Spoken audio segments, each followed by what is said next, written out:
Today marks 30 years since a jury acquitted 3 police officers of beating Rodney King during a police stop in Los Angeles. The decision triggered one of the worst riots in American history in protest of police brutality. More than 60 people died during the unrest. Meanwhile, Minnesota officials released a scathing report highlighting racial discrimination among Minneapolis police officers.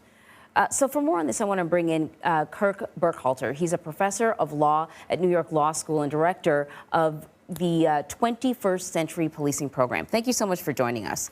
30 years ago, wow. Can you just sort of bring us back in time a little bit and talk to us about, you know, what America was concerned about 30 years ago when it came to policing in this country? Certainly. You know, anyone who was around at that time, like myself, remembers where they were when they saw that video. It was just very stark.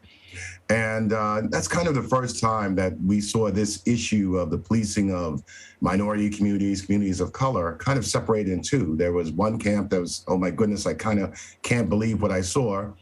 And then there was another camp, primarily the communities of color, who basically said, I've been telling you this for 150 years. And finally, you know, we have video evidence.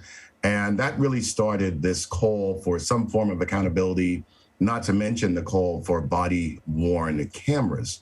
However, when you think back to everything that's occurred since then, you have to ask yourself, has the nature of policing really changed?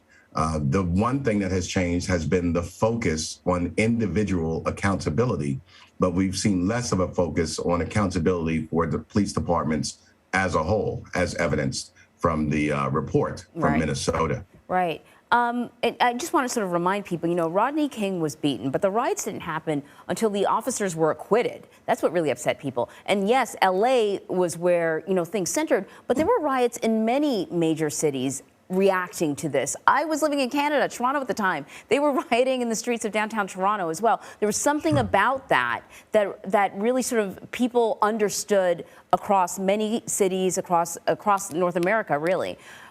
What were the reforms that came out of that, though? And I think I'm going to remind people that there really wasn't much that happened as a result of the beating of Rodney King. Reforms came later. That's correct. Reforms came much later, and arguably, we didn't really see many reforms afterwards.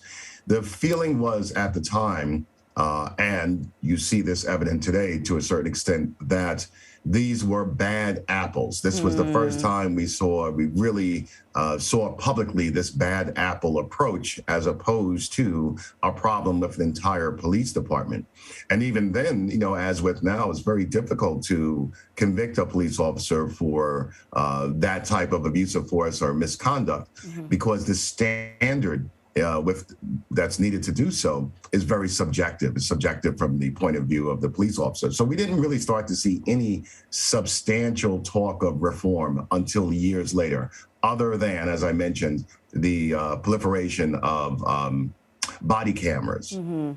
And so, you know, you talk about the bad apple conversation. I think that's still kind of happening. But we fast forward to this report that came from Minnesota State on the Minneapolis Police Department. And they're not talking about bad apples. They're talking about patterns of discrimination that go back a decade. And they're talking about political figures that did very little to change. When you heard about the report that came out about the police department in Minneapolis, did you think back to all the conversations we've had over the past 30 years and how little has changed?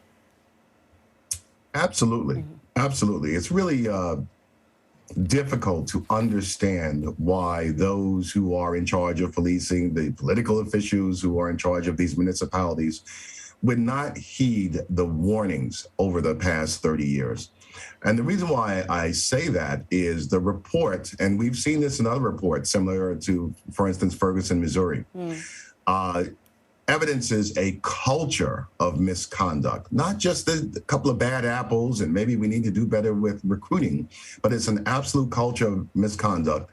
And the police department is clearly in an adversarial relationship with the Black community and the indigenous community there in Minnesota. You have police officers engaging in conduct where they're calling the NAACP and elected officials and posing as members of the Black community, beating a teenager because he didn't respond quick enough.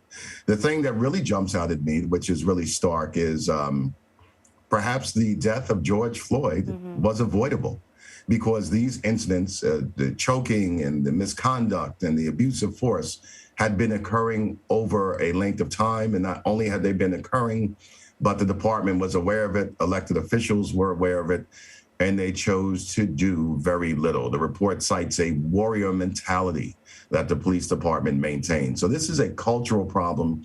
And I use the word culture as very important because it takes a long time to develop a certain culture, and it will take a long time to undo it also. I think you make a great point. It's not just about changing leadership, but that's a factor. It's not just about recruiting, but that's a factor. There are so many things that have to work together over time to have a sort of a seismic shift that is exactly what we need. Kirk, thank you very much. My pleasure. Thank you.